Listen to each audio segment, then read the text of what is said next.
இந்திய வரலாற்றிலேயே இளைஞர்கள் மீது அதிக நம்பிக்கை வைத்த 2 பேர் தான். அன்றைய காலத்துல எனக்கு 100 இளைஞர்களை கொடுங்க, நான் ஒரு புதிய இந்தியா உருவாக்குறேன் என்று விவேகானந்தர் கூறினார். ஆனா இன்று தொடர்ச்சியாக பிஜேபியோட தேர்தல் வெற்றிக்கு காரணம் பிரபலங்கள் இல்லை, இளைஞர்கள் தான் என்று சுட்டிக்காட்டிய பாரத பிரதமர் நரேந்திர மோடி அவர்கள் தான் 2வது விவேகானந்தர் கண்முன் தெரிகிறார். நான் ஒரு இளைஞர் நிர்வாகிகள் கொடுத்தா நம்ம மாவட்டத்தை நடந்து வந்தேன். ஆனா நாங்களும் மனதளவு இளைஞர்கள் தான் என்று இங்கு அமர்ந்திருக்கக்கூடிய அனைத்து சீனியர் நிர்வாகிகளுக்கும், குறிப்பாக தாய்மார்கள் மகளிர்களுக்கும், இந்த நிகழ்ச்சிக்கு கலந்து கொள்ள வந்துள்ள அனைத்து இளைஞர் சொந்தங்களுக்கும் என் முதற்கண் வணக்கத்தை தெரிவித்துக் கொண்டு, ராஜேஷ் சொன்ன மாதிரி டூர் ப்ரோக்ராம் போடும்போது எந்த டிஸ்ட்ரிக்ட் ஆரம்பிக்கலாம்னு சொன்னாங்க. கடந்த 1 மாத காலமாக கொரோனா காலகட்டத்திலே நான் பார்த்துட்டு இருக்கேன். குறிப்பாக பொறுப்பு வந்த காலத்துல இருந்து ரொம்ப சுறுசுறுப்பாக மிக ஆற்றலுடன் ஆச்சரியப்படும் அளவுக்கு ரொம்ப ஃபாஸ்டா செயல்படக்கூடிய ஒரு மாவட்டமாக இந்த ஈரோடு தெற்கு மாவட்டம் ஒவ்வொருவருக்கும் எனது மனமார்ந்த பாராட்டுகள். ஒரு பெரிய நம்பிக்கை உங்களெல்லாம் பார்க்கும் பொழுது அண்ணன் சொன்ன மாதிரி யாருக்கிடா தேவை கூட்டணி என்று சொல்லக்கூடிய அளவுக்கு உங்க ஒவ்வொருவரையும் பார்க்கும் பொழுது ஒரு மனசுக்கு ஒரு தைரியமும் ஒரு தெம்பும் உற்சாகம் வரக்கூடிய அளவுக்கு நீங்க அவ்வளவு பேர் செயல்பட்டு கொண்டிருக்கிறீர்கள். அண்ணனுக்கு தெரியும், சீனியர் 2016 நான் இளைஞர் தலைவரா பொறுப்பேற்ற பொழுது அந்த 4 வருஷ காலத்துல எங்களால மண்டல்கள் எல்லாம் ஃபில்அப் பண்ண முடியல. பொறுப்புல போடுறதுக்கு ஆளுகளை தேடுவோம். அப்படிப்பட்ட காலகட்டம் போய் எனக்கு ஏன் பொறுப்பு தரல, உனக்கு ஏன் பொறுப்பு தரல என்று அடிச்சுக்க கூடிய அளவுக்கு வார்டு லெவல்ல கீழே அளவோட கூட இன்னைக்கு பொறுப்புக்கு போட்டி வரும் கட்சியாக இன்னைக்கு பாஜக வளர்ந்து கொண்டு வருகிறது. எனக்கு ரொம்ப சந்தோஷமா இருந்துச்சு. நீங்க 10 மண்டல் தலைவரை 1 மாத காலத்துக்கு நியமனம் பண்ணிட்டு இன்னும் 1 வாரத்துல மண்டல் டீம் ஃபுல்லா போட்டு உங்களுக்கு பட்டியல் அனுப்புறேன்னு சொல்லக்கூடிய தைரியமான ஒரு இளைஞர் மாவட்டம் உங்களுக்கு கிடைச்சிருக்காரு. ஆசிரியர் பணியை, முழுநேர பணியை விட்டுட்டு கட்சிக்காக, நாட்டுக்காக, மக்களுக்காக தன்னை அர்ப்பணிக்க தயாராக வந்திருக்கிறார். அவருக்கு நம்மள மனப்பார பாராட்டு. நான் தமிழகம் முழுவதும் சுற்றுப்பயணம் தொடர்ச்சியாக மேற்கொண்டு கொண்டு வருகிறேன். 2வது டேர்ம்ல ஃபர்ஸ்ட் டைம் வந்திருந்தாலும் 4 வருஷம் எல்லா மாவட்டங்களையும் பார்த்திருக்கேன். யாரையும் குறை சொல்றதுக்கு கிடையாது. பட் பொதுவாகவே பார்த்தீங்கன்னா இளைஞர்களுக்கும் பேரண்ட் பாடிக்கும் நிறைய முரண்பாடுகள், சின்ன சின்ன மனக்கசப்புகள் எல்லாம் வரும். ஆனா கடந்த 4 ஆண்டு காலத்திலும் சரி, இப்ப பொறுப்பு போடும் போதும் பொறுப்பு அறிவிக்கும் பொழுதும் எந்த விதமான தடையும் இல்லாமல் தடங்களும் இல்லாமல் இளைஞனுக்கு முழு சுதந்திரம் கொடுத்து ஒத்துழைப்பு தரக்கூடிய ஒரு மாவட்ட தலைவராக நான் சிவசுப்ரமணியன் இருந்து எல்லா இளைஞரையும் வைக்கக்கூடிய பாக்கியம் இல்லை. உண்மையிலே நான் பாக்கியம் தான் சொல்லுவேன். ஏன்னா இப்ப கூட இந்த பொறுப்பு போடுறதுல, தேர்வு செய்வதில் கட்சியின் தலைமை இளைஞர் மீது நம்பிக்கை வைத்து இளைஞர் மாவட்ட தலைவர்களை நாங்கள் முடிவு செய்யலாம் என்று அறிவித்திருந்தார்கள். இருந்தாலும் அண்ணன் ரெக்கமெண்டேஷன் சொன்னாரு. நான் மறுவார்த்தையே பேசல. நீங்க சொல்லிட்டீங்கல்ல, நான் நியமனம் பண்ணேன், உங்க மேல நம்பிக்கை வைத்துட்டேன். ஆனா அந்த நம்பிக்கையை காப்பாற்றி இன்னைக்கு ஒரு மிக அருமையான கூட்டம். நிச்சயமா இந்த கொரோனா காலத்தின் தடையில் என்ன எனக்கு ஒரு நம்பிக்கை இருக்கு. ஒரு 1000 பேர் வச்சு கூட்டம் போட்டா கூட உடனே கூட்டம் போடக்கூடிய அளவுக்கு ஒரு வலுவான நிலையில் இருக்கிறது. ஒவ்வொருவரையும் பார்க்கும் பொழுது மனதுக்கு நம்பிக்கை வருகிறது. நான் எனக்கு இப்ப ரமேஷ் சிவா சென்னையில இருந்து வந்திருந்தாருன்னா, சமூக வலைதளங்கள்ல நம்மளோட முக்கியத்துவத்தை நம்ம இன்னும் அதிகப்படியா, ஏன்னா நம்ம அளவுக்கு தமிழ்நாட்டுல நிகழ்ச்சி செய்யறதுக்கு கட்சியே கிடையாது. இப்ப மட்டும் இல்ல, கொரோனா காலத்துக்கு முன்பும் சரி, கொரோனா காலத்தும் சரி. கொரோனா காலத்துல ஆளுங்கட்சியாவும் எதிர்கட்சியாவும் வீட்டை விட்டு வெளியே வர தைரியமே இல்லாம அடர்ந்து கிடந்த காலத்தில் கூட உயிரை பணயம் வைத்து வீடு வீடாக தெரு தெருவாக சென்று மக்கள் பணியாற்றி அந்த மக்கள் பணிக்கு தான் இன்னைக்கு தினந்தோறும் நீங்க பேஸ்புக்கை திறந்தா ஒவ்வொரு மாவட்டத்திலும் போடுறாங்க. 100 பேர் வந்தாங்க, 300 பேர் வந்தாங்க, 500 பேர் வந்தாங்கன்னு சொல்லி தொடர்ச்சியா நம்ம செய்தி பார்க்க முடியுது. அதுவும் தமிழகம் முழுவதும் பேசப்பட்டது. ஒரு ஈரோடு மாவட்டத்தில் ஒரு கிராமமே திராவிட முன்னேற்ற கழகத்தோட ஐடி தமிழகம் முழுவதும் பேசப்பட்டிருக்கு. நானே மற்ற ஊர்ல டூர் வரும்பொழுது ஈரோடுல செஞ்ச மாதிரி ஒரு நிகழ்ச்சி ஏற்பாடு பண்ணுங்க, ஈரோடுல பண்ண மாதிரி ஒரு நிகழ்ச்சி பண்ணுங்க என்று சொல்லும் அளவுக்கு ஒரு தாக்கத்தை அந்த நிகழ்ச்சி ஏற்படுத்துகிறது. இன்னைக்கு வந்து இத்தனை பேர் கட்சியில சேர்றாங்கன்னா அதுக்கு வந்து பல காரணங்கள் கூறலாம். தலைமை மாற்றம்னு சொல்லலாம், இல்ல எதிர்கட்சிக்கு மீது உள்ள கோபம்னு சொல்லலாம், ஆளுங்கட்சி மீது உள்ள ஆத்திரம்னு சொல்லலாம், அவங்களோட செயல்படாத தன்மைன்னு சொல்லலாம். ஆனா உண்மை என்னன்னா, பழனிசாமி என்ன போல 34 வருடமாக இங்க இருக்கிற சீனியர்ஸ் போல பல ஆண்டு காலமாக வேர்வை சிந்தி சிந்தி எதுவுமே இல்லாத எதிர்பார்க்கிறாங்க கட்சிக்கு அவங்க பாடுபட்டதுதான் அவர்கள் விதைத்த விதை இன்னைக்கு மரமாக முளைக்க தயாராகி நம்மளுக்கு 2021 அவங்க பட்ட கஷ்டத்துக்கு பழத்தை இளைஞரை சேர்ந்த நாங்களும் அனுபவிக்க போனோம். அப்படி ஒரு சூழ்நிலை உருவாக்கி கொடுத்திருக்காங்க. அவங்களோட பெருந்தன்மையை எங்க கூட நம்ம பார்க்கலாம். இவங்க வந்து துண்டு போடுறதுக்கு இளைஞனி மாவட்டத்துக்கு வந்து அழைப்பு விடுத்தார். திடீர்னு பாத்தீங்கன்னா நிறைய பேர் வருத்தப்பட்டுருவாங்க, என்னடா இளைஞனி மண்டலத்துல எல்லாம் போட்டு அதுக்கப்புறம் எனக்கு கடைசியா போடுறீங்களேன்னு. அதுலயும் கடைசி துண்டு இருக்கான்னு கூட தெரியல, கடைசி துண்டு தான் அவங்க மாவட்டத்தில் போட்டோம். ஆனா அது கூட பெருந்தன்மையா வாங்கும் அளவுக்கு மனப்பக்குவத்தோடு இளைஞர்களுக்கு முக்கியத்துவம் கொடுக்கும் ஒரு சூப்பர் ஒரு மாவட்டமாக இதெல்லாம் நான் எதுக்கு சொல்றேன்னா, உங்களுக்கு கொடுக்கிற இந்த சுதந்திரத்தை இங்க இளைஞர் நிர்வாகிகள் எல்லாரும் கொஞ்சம் கை தூக்குங்க. இளைஞர் நிர்வாகிகள் மட்டும் கை தூக்குங்க. இளைஞர் நிர்வாகிகள் உங்களுக்கு தெரிந்து கொள்வதற்காக உங்களுக்கு இவ்வளவு சுதந்திரம் இந்த மாவட்டத்துல வேலை செய்வதற்கு இருக்குது. அரசியல்ல எல்லாருக்கும் ஒரு குறிக்கோள், ஒரு கொள்கை இருக்கணும். எல்லாம் அடிச்சு முடிச்சு பொறுப்பு வந்துட்டீங்க. ஆனா கட்சியின் பொறுப்பு நம்ம அது இலக்கு கிடையாது. கட்சியில கிடைக்கிற பொறுப்பு அடித்தளம், அதான் ஸ்டெப்பிங் ஸ்டோன், அது ஸ்டார்டிங் தான். அரசியலுக்கு நீங்க வந்துட்டீங்கன்னா லட்சியம் ஒன்னே ஒண்ணுதான் இருக்கணும். நீங்க மக்கள் பிரதிநிதியாக என்று மாறுகிறீர்களோ அன்னைக்குதான் உங்களுக்கு கிடைத்த கட்சியின் பொறுப்புக்கே பெருமை வந்து சேரும். நான் இளைஞர்களோட மாற்ற தலைவர் எனக்கு ஒரு டீ ஃப்ரீயா கொடுக்க மாட்டான். ஆனா நீங்க உங்க பகுதியில் உள்ள ஒரு சாதாரண 5000 வார்டு கவுன்சிலரும் சரி, சேர்மனும் சரி, கவுன்சிலரும் சரி, எந்த மக்கள் பிரதிநிதியும் சரி, வாங்க சிக்கன் பிரியாணி சாப்பிடுவோம் கிடையாதுன்னு சொல்லி ஃப்ரீயா கூப்பிடுற அளவுக்கு மக்கள் உங்க பின்னாடி வர ஆரம்பிப்பாங்க. அதற்கு நீங்க இன்னிலிருந்தே வேலை செய்ய ஆரம்பிக்க வேண்டும். ஏன்னா நம்ம தேர்தல் காலகட்டத்துக்குள்ள வந்துட்டோம். மாத்தி மாத்தி கட்சிகளுக்குள்ள போராட்டம் ஏற்பட்டு கொண்டு வருகிறது. கடந்த 2 ஆண்டு காலமா பாத்தீங்கன்னா தமிழகத்தில் எந்த கட்சிக்கும் இல்லாத அளவுக்கு ex MP, ex MLA, X councillor, X கட்சியில பொறுப்புல இருந்த காலகட்டம் போய் சிட்டிங் எம்எல்ஏ வந்து ஒரு அரசியல் கட்சியில சேருவார்னா அது பாஜக மட்டும்தான் நடந்தது. பாஜக ஆட்சி புரிகிற மற்ற மாநிலங்களில் நடப்பது வந்து பெரிய விஷயம் கிடையாது. இன்னைக்கு கூட பாத்தீங்கன்னா திரிபுரால, அசாம்லயும் ஒரு 5 காங்கிரஸ் எம்எல்ஏக்கள் பிஜேபியில சேர்ந்திருக்காங்க. அது பெரிய விஷயம் இல்ல. தமிழகத்துல நம்மளுக்கு ஒரு எம்பியோ எம்எல்ஏவோ இல்லாத காலகட்டத்தில் கூட அடுத்த ஆட்சியை திராவிட முன்னேற்ற கழகம் அமைக்கும் என்ற ஒரு மாய தோட்டத்தை அவங்க ஏற்பட்டிருக்கும் காலகட்டத்தில் கூட ஒரு சிட்டிங் எம்எல்ஏ, குறிப்பாக அவர் 1000 விளக்கு தொகுதியை சேர்ந்தவர். இந்த 1000 விளக்கு தொகுதி என்பது ஒரு ஸ்டார் தொகுதி. உங்க எத்தனை பேருக்கு தெரியும் தெரியல. 1000 விளக்கு தொகுதியில தான் அறிவாலயம் இருக்கு. டிஎம்கேவோட ஹெட் ஆபீஸ், ஏடிஎம்கேவோட ஹெட் ஆபீஸ் அங்கதான் இருக்கு. கம்யூனிஸ்ட் கட்சி ஹெட் ஆபீஸ் அங்கதான் இருக்கு. சத்தியமூர்த்தி பவன் காங்கிரஸ் ஹெட் ஆபீஸ் அங்கதான் இருக்கு. கோபாலபுரம் கருணாநிதி வீடு அங்கதான் இருக்கு. போயஸ் கார்டன் மறைந்த ஜெயலலிதாவோட வீடு அங்கதான் இருக்கு. சூப்பர் ஸ்டார் ரஜினிகாந்த் வீடு போயஸ் கார்டன் 1000 விளக்கு பகுதியில் இருக்கு. கமலாஸ் வீடு 1000 விளக்கு பகுதியில் இருக்கு. இது எல்லாத்தையும் விட முக்கியமா நமது கமலாலயம் 1000 விளக்கு பகுதியில் இருக்கு. அந்த 1000 விளக்கு தொகுதியை சேர்ந்த சட்டமன்ற உறுப்பினர், திராவிட முன்னேற்ற கழகத்தின் தீவிர விசுவாசி, ஸ்டாலின் வீட்டில் இருக்கக்கூடியவர் சீ போடா என்று சொல்லி இன்னைக்கு கமலாலயம் வந்து ஒவ்வொரு நிகழ்ச்சியும் கலந்து கொள்ளும் அளவுக்கு நரேந்திர மோடியும் பாஜகவும் மக்களை ஈர்க்கும் சக்தியாக மாறிக்கொண்டுள்ளது. ஆகவே வரப்போகும் காலத்துல ஆளுங்க வர குறைய போறதே கிடையாது. இன்னும் அதிகப்படியா திராவிட முன்னேற்ற கழகத்துல பெரிய பெரிய பொறுப்பு இருந்தவங்க எல்லாம் வரப்போறாங்க. நான் எதுக்கு சொல்றேன்னா, இத்தனை வருஷ காலம் நீங்க எல்லாம் பட்ட கஷ்டத்துக்கு நம்ம பலன் அனுபவிக்க வேண்டும் என்றால் உடனடியாக மக்கள் பிரதிநிதியாக நீங்க மாறுவதற்கான வேலைகளை நீங்க ஆரம்பிக்க வேண்டும். சரி, மக்கள் பிரதிநிதியா மாறுன்னு சொல்றீங்க, நான் எப்படி மாறுவது? என்கிட்ட பணம் இல்லை, என்னால ஏடிஎம் காசு கொடுக்க முடியாது. நம்ம காசே கொடுக்க வேண்டாம், நம்ம ரொம்ப கொடுத்து வச்சவங்க.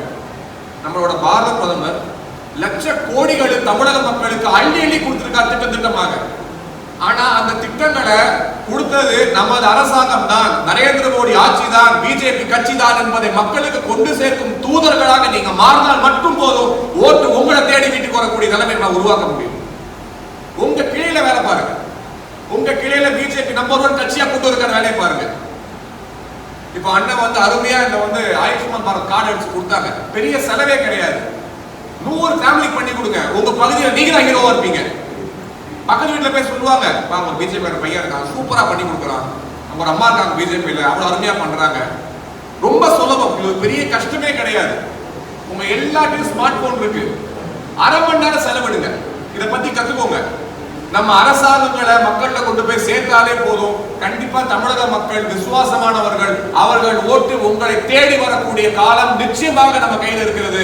பணத்தை பத்தி பயப்படாதீங்க, பணத்தை பத்தி பயப்படாதீங்க, ஆள் பணத்தை பத்தி நம்ம கவலையே பட வேணாம். எந்த கட்சிக்கும் இல்லாத அளவுக்கு ஆட்கள் இன்று பிஜேபி வந்து கொண்டிருக்கிறார்கள். நான் ஒரு சிறிய உதாரணம் சொல்றேன். நான் இதை சொல்றதுனால இது நீங்க பண்ணணும்னு அவசியம் இல்லை. ஆனாலும் சென்னையில் நடந்த ஒரு உண்மை சம்பவம். ஆகஸ்ட் 5ஆம் தேதி கோடிக்கணக்கான மக்களின் ஒரு கனவு, ராமர் கோயில் அமைய வேண்டும் என்பது. அயோத்தியால பூஜை போடுறாங்க. எங்கேயுமே அதுக்காக வந்து தடபுடலா ஆர்ப்பாட்டம் பண்ணுங்க, இது பண்ணுங்கன்னு சொல்லல. ஆனா தன்னை அறியாமல் சென்னை கிழக்கு என்கின்ற பகுதியில் உள்ள இளைஞர் தன்னை அறியாம அவங்க என்ன பண்றாங்க, ஒரு பைக் ஊர்வலம், பைக் பேர் நடத்தணும்னு சொல்லி முடிவு பண்றாங்க. தகவலாம் கொடுக்கல எனக்கு, அவங்களால பண்ணாங்க. எப்போதும் பாத்தீங்கன்னா நம்ம போன் பண்ணி கூப்பிட்டு முன்னாடிலாம் கஷ்டப்பட்டு பேசினாலே 10-15 பைக் வந்தா பெரிய விஷயம். பைக் பேர் நிப்பாங்க, அண்ணா 15 பைக் வந்துட்டோம் அப்படிம்பாங்க.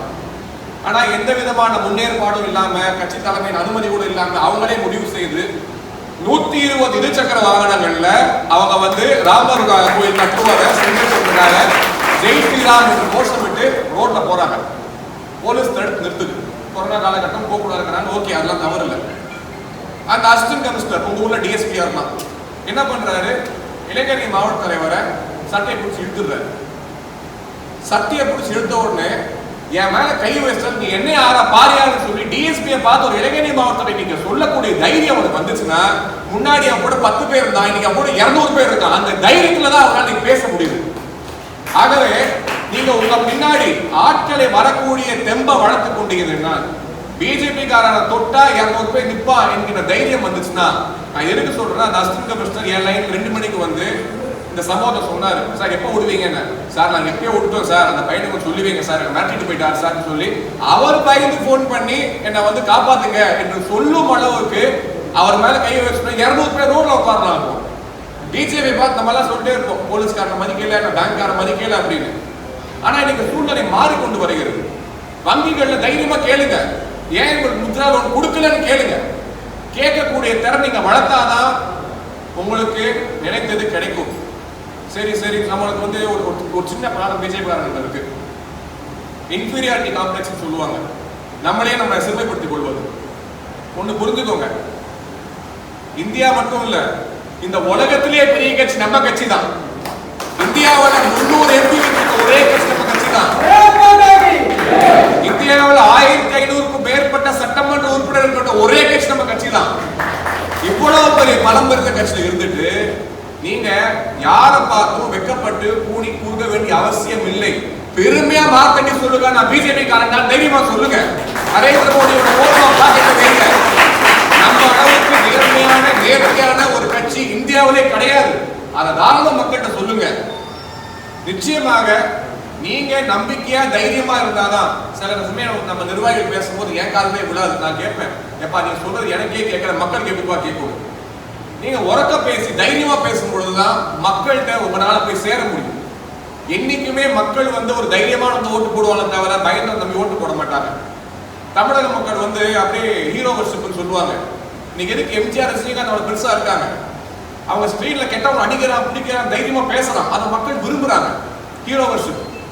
ஸோ லோக்கல்ல உள்ள அந்த மக்களுக்கு நீங்க ஹீரோவா மாற வேண்டும். நீங்க அடிப்புடின்னு சொல்லல, தைரியமா இருக்கேன்னு சொல்றேன். தைரியமானவங்களுக்கு தான் மக்கள் ஓட்டு போடுவாங்க. அவங்க அப்படி ஒரு ஆளை எதிர்பார்க்கிறாங்க. அந்த ஆட்களாக நீங்கள் ஒவ்வொருவரும் மாற வேண்டும் என்பது என்னோட கனவு. இன்னைக்கு இந்த கூட்டம் போட்டதுக்கு முக்கியமான காரணமே இந்த கொரோனா காலம் முடியும் என்ற நம்பிக்கையோடு, நிச்சயமாக உலக நாடுகள் எல்லாம் இந்த கொரோனா போட்டி ஒரு பயங்கரமா பாதிக்கப்பட்டிருந்த பொழுதும் கூட உலக நாடுகளிலே முதல் நாடாக லாக்டவுன் அறிமுகப்படுத்தி நம் அனைவரும் சந்தோஷமாக நீ கூட்டம் போடும் அளவுக்கு இருக்கிறோம் என்றால் அதுக்கு நிச்சயமாக நமது நரேந்திர மோடி அவர்கள் மட்டும்தான் காரணம். அவர் எடுத்த ஒவ்வொரு நேர்த்தியான முயற்சி.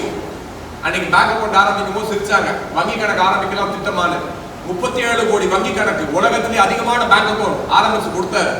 அதன் மூலமாக இன்னைக்கு தமிழகத்தில் உள்ள பெண்களோட வங்கியில, அதாவது அந்த ஜன்தன் நியூஸ் ஆரம்பிச்ச அந்த அக்கௌண்ட் ஆரம்பிச்சவங்க வங்கியில் 500 ரூபாய் 500 ரூபாய் 3 மாதத்துல 1500 ரூபாய் தவணையில் செலுத்தி பெண்கள் மனதில் வந்து அவ்வளவு சந்தோஷம். அவங்களுக்கு அந்த சிறிய அமௌண்ட் இருந்தாலும் பரவாயில்ல, அந்த கொரோனா காலத்தில் கஷ்டப்பட்ட பெண்களுக்கு அவ்வளவு பெரிய விஷயமாக தெரிந்தது.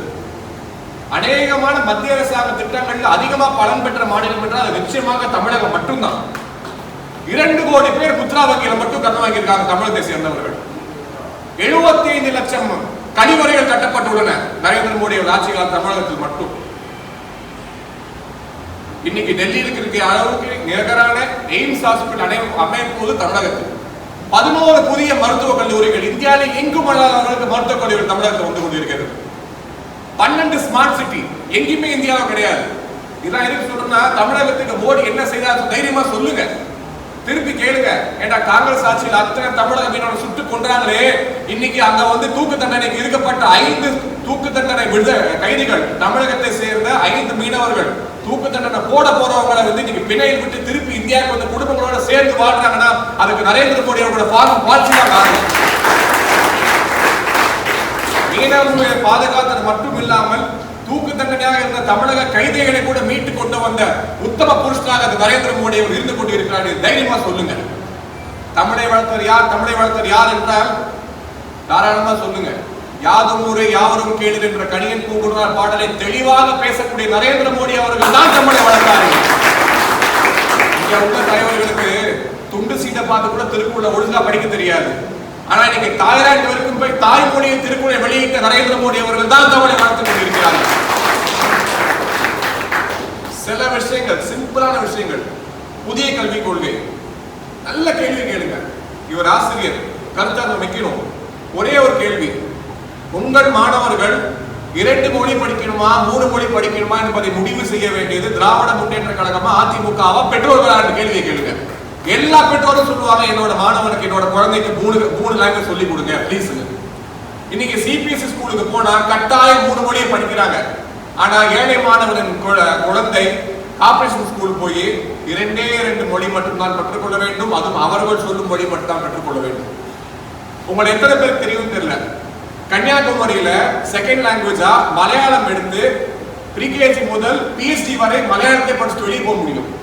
ஆனா புதிய கல்விக் கொள்கையின் மூலமாக கட்டாயமாக 5ஆம் வகுப்பு வரை தமிழகத்தில் உள்ள ஒவ்வொரு மாணவரும் தமிழ் நிச்சயம் கற்றுக்கொள்ள வேண்டும் என்ற நிலை உருவாகிறது. மும்மொழி கொள்கைன்னு சொல்றாங்களே, ஹிந்தி படிக்கன்னு யாரையும் சொல்ல, சான்ஸ்கிரிட் படிக்கன்னு யாரையும் சொல்லல, ஏதோ ஒரு 3வது மொழி படிக்கன்னு சொல்றாங்க. என்ன நடக்கும்? வட இந்தியாவில் ஒருத்தர் இருக்கான், பாம்பேல ஒருத்தர் இருக்கான், அவனுக்கு தமிழ் மீது ஆர்வம் இருக்கும், ஆனா வாய்ப்பு இல்லாம இருந்துச்சு. இன்னைக்கு பாம்பே, குஜராத், ராஜஸ்தான், மத்திய பிரதேசம் ஒவ்வொரு மாநிலத்திலும் தமிழ் அதிகப்படியாக படித்து வளரக்கூடிய வாய்ப்பை ஏற்படுத்தி கொடுத்து நரேந்திர மோடி அவர்கள் இந்த மும்மொழி கொள்கை மாதிரி, இந்த புதிய கல்விக் கொள்கை மாதிரி ஒரு சிறந்த திட்டம் இந்தியாவுக்கு இதுக்கு முன் கிடைக்கவும் இல்லை, கிடைக்க போவதும் இல்லை. 2030க்குள் அனைவருக்கும் கல்வி என்ற நோக்கத்தோடு மதிய உணவு மட்டும் கொடுத்தா பத்தாது, காலை சிற்றுண்டியும் சேர்த்து கொடுக்க வேண்டும் என்று சொல்வது இந்த புதிய கல்விக் கொள்கை. அது மட்டும் இல்லாம இந்த எக்ஸாம் வைக்கிறத பத்தி சொல்றாங்க, 3வது எக்ஸாம் 5வது எக்ஸாம். இந்த 3வது 5வது எக்ஸாம் வந்து ஸ்டூடெண்ட்ஸை ஃபெயில் பண்ணுவதற்கு இல்லை. இதுக்கு முன்னாடிலாம் பாத்தீங்கன்னா ஆசிரியரோட வந்து அவங்களோட இன்கிரிமெண்ட், சேலரி இன்கிரிமெண்ட் உயர்வுலாம் அவங்க எக்ஸ்பீரியன்ஸை பொறுத்து 10 வருஷம் 12 வருஷம் இருந்துச்சு. ஆனா இதுக்கு பிறகு ஆசிரியரோட திறமையை பொறுத்து தான் அவங்களோட ப்ரொமோஷன். அவங்களோட திறமையை எப்படி டெஸ்ட் பண்ணுவீங்க? அவங்க எக்ஸாம்ல டெஸ்ட் பண்ண முடியாது. அவங்க சொல்லி கொடுக்கிற மாணவர்களுக்கு எந்த அளவுக்கு புரிதல் இருக்கு, அவங்க சப்ஜெக்ட புரிஞ்சுக்கிறாங்களா, ஸ்டூடெண்ட்ஸ்க்கு எந்த அளவுக்கு புரிதல் தெரிஞ்சாதான் அந்த ஆசிரியர் நல்ல ஆசிரியரா இல்லையா என்று முடிவு செய்ய முடியும். அவங்களுக்கு ப்ரொமோஷன் கொடுக்கணுமா வேணாமான்னு முடிவு செய்ய முடியும். அதை கண்டுபிடிப்பதற்காக தான் 3வது 5வது தேர்வு வைத்து மாணவர்கள் எந்த அளவுக்கு சப்ஜெக்டை புரிஞ்சுக்கிறாங்க, அவங்க அடுத்த கிளாஸுக்கு போனா நல்லா வர முடியுமா என்பதை கண்டுபிடிப்பதற்காக ஆசிரியரோட தகுதியை நியமனம் செய்வதற்காக வைக்கப்பட்டுள்ள தேர்தல் தானே தவிர மாணவர்களை ஃபெயில் செய்வதற்காக தேர்வு. ஒவ்வொன்றும் ஒவ்வொரு விஷயமும் மாணவர்கள் நலன் கருதி அவர்கள் வந்து வரப்போம். ரொம்ப காம்படிட்டிவ் வேர்ல்டு, டிஜிட்டல் உலகம். எடப்பாடியார் சொல்றாரு 40 ஆண்டு காலமா 2 மொழி கல்வி இருக்கட்டும். 40 வருஷத்துக்கு எவ்வளவோ மாறிடுச்சு. இன்னைக்கு 3 மொழி படிக்க விடுங்க. குழந்தைகள் வாழ்க்கையில் ஏன் விளையாடுறீங்க என்ற கேள்வி நீங்க திருப்பி கேட்டீங்கன்னா ஒவ்வொரு மாணவரும் பெற்றோரும் நிச்சயமாக உங்களுக்கு ஆதரவு தெரிவிப்பார்கள். இந்த புதிய கல்விக் கொள்கை ஒன்றே போதும் நமக்கு தேவை, நம்மளுக்கு இந்த தேர்தலை வெல்வதற்கு. ஆகவே இளைஞரினர், மகளிரினர் நிச்சயமாக தயவு செய்து புதிய கல்வி ரொம்ப ஈஸி, இதெல்லாம் கொஞ்சம் படிங்க. இந்த சுற்றுச்சூழல் அறிக்கைன்னு சொல்றாங்க, அதெல்லாம் பாத்தீங்கன்னா லட்டு மாதிரி நம்மளுக்கு அவ்வளவு பயன் இருக்கு. எதிர்க்க விஷயமே கிடையாது. எடுத்து தைரியமா வீடியோ போடுங்க, நீங்க பேசுங்க. நீங்க லோக்கல் லீடரா மாறுங்க, Facebookல பதிவிடுங்க, வெக்கப்படாதீங்க. முதல் 4 மணி தப்பா வந்தா பரவாயில்ல, பழையக்கோங்க. தயவு செய்து இளைஞர்கள் ஒவ்வொருவரும் மீட்டிங் போட்டாங்க, பேசினாங்க, போயிட்டாங்க நினைக்காம ட்விட்டர்ல, Facebookல ஆக்டிவா இருங்க. கண்ட விஷயத்தை லைக் பண்றோம், ஷேர் பண்றோம். சென்ட் திஸ் போட்டோ 5 பேருக்கு அனுப்பிச்சா உங்களுக்கு நல்லது வரும், அதெல்லாம் உடனே அனுப்பிச்சிடுறீங்க, ஷேர் பண்றீங்க வாட்ஸ்அப்ல போயிட்டு. Good morning, good night, good evening அதெல்லாம் கரெக்டா பண்றீங்க. ஆனா நீங்க செய்யக்கூடிய நிகழ்ச்சிகள், உங்கள் தலைவர்கள் செய்யக்கூடிய நிகழ்ச்சிகள் மக்களை சென்றடையும் அளவுக்கு அதை பகிருங்க. அதை நீங்க பகிரும் பொழுதுதான் நமது பகுதியில் நம்ம சொல்லக்கூடிய விஷயங்களை மக்கள்கிட்ட போய் சேர்க்க முடியும். நீங்க ஒவ்வொருவரும் இவ்வளவு சிரமப்பட்டு இத்தனை ஆண்டு காலம் நம்ம கஷ்டப்பட்டுட்டோம். நம்ம இப்ப கூட்டணியில இருக்கோம். கூட்டணியில் இருக்கிறதுனால நீங்க உங்களுக்கு இருக்க பக்கத்துல இருக்க செங்கோட்டையனோ தங்கமணியோ எதுவும் பண்ணி கொடுக்க போறது இல்லை. ஆனா இதுவே பிஜேபியை சேர்ந்த ஒரு சிவசுப்ரமணியனோ இல்ல பழனிசாமி அண்ணனோ ஒரு கோபாலகிருஷ்ணோ வேதாந்தமோ சட்டமன்ற உறுப்பினராவோ கவுன்சிலராவோ சேர்மனாவோ வந்தா உங்களுக்கு அவங்க சட்டையை பிடிச்சி எனக்கா ஏன் பண்ணி கொடுத்து கேட்கக்கூடிய உரிமை இருக்கிறது. அந்த உரிமைக்காகவாது நமது பிஜேபியை சேர்ந்த மக்கள் பகுதியை நாம் உருவாக்க வேண்டும் என்பதை மனதில் வைத்துக் கொண்டு எவ்வாறு ஜெய் ஸ்ரீராம் என்ற ஒற்றை கோஷம் 1996 மத்தியில் பாஜக அமைவதற்கு ஒரே காரணமாக இருந்ததோ அதே போன்று வெற்றிவேல் வீரவேல் என்ற ஒற்றை கோஷம் தமிழகத்தில் 2020 ஆட்சி நம்ம உறுதுணையாக இருந்து அண்ணன் பழனிக்கு வேண்டியிருக்கேன்னு சொன்னாரு. அநேகமா 2020 ஜெயிச்சதுக்கு அப்பதான் தாடி எடுப்பார் நினைக்கிறேன். முருகனுக்கு தான் வேண்டியிருக்காரு. நிச்சயமா சொல்ல முடியும். இங்க ஒரு 150 பேர் இருக்கீங்கன்னா அதுல 30 பேருக்காவது முருகனை சார்ந்த பேர் இருக்கும். ஒவ்வொரு கிராமத்திலையும் முருகனை சார்ந்த பேர் இருக்கும். எனக்கு தெரிஞ்சு நம்ம பகுதியில ஈரோடு பகுதியில 3/4 பேருக்கு குலதெய்வமே முருகனா தான் இருப்பாரு. இந்த முருகன் விஷயத்தை மக்கள்கிட்ட கொண்டு போய் சேருங்க. நம்ம முருகனை எப்படி பேசிருக்காங்கன்னு மக்கள்கிட்ட சொல்லுங்க. இதை கண்டிக்க திராணி இல்லாத கட்சிகளை பத்தி பேசுங்க. இந்த முருகன் விஷயம் வந்த போது எங்களுக்கு எல்லாம் பெருமை. ஃபர்ஸ்ட் கம்ப்ளைண்ட் இல்ல, நான் போயிட்டு கேஸ் நாயகத்தையும் முருகன் ஜி அவர் 2 பேர்கிட்டையும் போயிட்டு நான் கேட்ட கேள்வி, அண்ணா இந்த மாதிரி வீடியோ போட்டிருக்காங்க, உங்க அனுமதி வேணும், இன்னைக்கு ஈவினிங் அவங்க ஆஃபீஸ் நாங்கள் அடிச்சு உடைக்க போறோம் தான் கேட்கிறேன். கட்சியில தான் சொன்னாங்க அடிச்சு உடைக்க நமது மரபு இல்லை, அண்ணா மரபை மாத்துவோம், நாங்கள் உடைக்கிறோம், கேஸ் நாங்கள் வாங்கிக்கிறோம்னு சொன்னோம். இல்லை நீங்க கம்ப்ளைண்ட் கொடுங்க. நாங்க அதே மாதிரி கம்ப்ளைண்ட் கொடுத்தோம், வலியுறுத்தினோம். 3 கம்ப்ளைண்ட், ஒரு கம்ப்ளைண்ட் நான் கொடுத்தேன், ஒரு கம்ப்ளைண்ட் ரமேஷ் சிவா கொடுத்தாரு, ஒரு கம்ப்ளைண்ட் நம்மளோட மாநில இளைஞரணி பொருளாளர் கொடுத்தாரு. அந்த 3வது கம்ப்ளைண்ட்ல கூண்டா சட்டம் முதல் முறையாக இந்துக்களுக்கு அநியாயம் நடந்தபோது போடப்பட்டு கூண்டா இந்த வெற்றிவேல் வீரவேல் கோஷத்தின் மூலமாக நிச்சயமாக 2020 ஆட்சி மாற்றத்தை நாம் ஏற்படுத்தி அரசனை ஏறுவோம், ஆட்சி அமைப்போம் என்ற நம்பிக்கையோடு இந்த நிகழ்ச்சி இவ்வளவு சிறப்பாக ஏற்பாடு செய்த ஒவ்வொருவருக்கும், குறிப்பாக கோபாலகிருஷ்ணன் அவர்களுக்கும் இந்த நிகழ்ச்சியை அருமையாக அவங்க புதுசா பொறுப்பேற்றிருக்காங்க. ரொம்ப அருமையா அழகாக தமிழ் பேசுறாங்க. ஃபர்ஸ்ட் டைம் அவங்க பேசி பார்க்கிறேன். திருமதி சிவசங்கரி அவர்கள் மாநில இளைஞரணி துணைத் தலைவரா பெண்கள் அதிகப்படியாக குறிப்பாக இளைஞர்கள் சேர்ந்து பணியாற்றக்கூடிய ஒரு நிலைமை இன்னைக்கு தமிழகத்தில் உருவாகி கொண்டிருக்கிறது. அது எங்களுக்கு ஏற்ற மிகப்பெரிய பெருமையாக நாங்கள் பார்க்கிறோம். அவர்களுக்கும் எனது பாராட்டுக்கள். திரு வேதாந்தம் அவர்கள் முன்னாள் இளைஞர் தலைவர், அவருக்கும் எனது பாராட்டுக்கள். திரு ராஜேஷ் அவர்கள், இங்க திரு ஜேவிஆர் அருண் சேலத்தை சேர்ந்த மாநில இளைஞர் சேவை வந்திருக்காரு. திரு கார்த்திக் அவர்கள் கரூரை சேர்ந்த மாநில இளைஞர் சேவை வந்திருக்காங்க. அவங்க அனைவருக்கும் எனது மனமார்ந்த வாழ்த்துக்கள், பாராட்டுகள். சீனியர் அண்ணன் திரு பழனிசாமி அவர்கள் நம் முன்னாடியே சொன்ன மாதிரி எப்போதும் ஒத்துழைப்பு கொடுத்து எப்போதும் சிரித்த முகத்தோடு இருக்கக்கூடிய அண்ணன் சிவசுப்ரமணியம் அவர்கள் அனைவருக்கும் எனது மனமான நன்றிகளையும் பாட்டும் தெரிவித்துக் கொண்டு இந்த நிகழ்ச்சிக்கு வந்த அனைவருக்கும் மீண்டும் ஒரு முறை வணக்கங்கள், பாராட்டுகள். வெல்வோம், வெற்றிவேல் வீரவேல் என்று கூறி விடைபெறுகிறேன். நன்றி.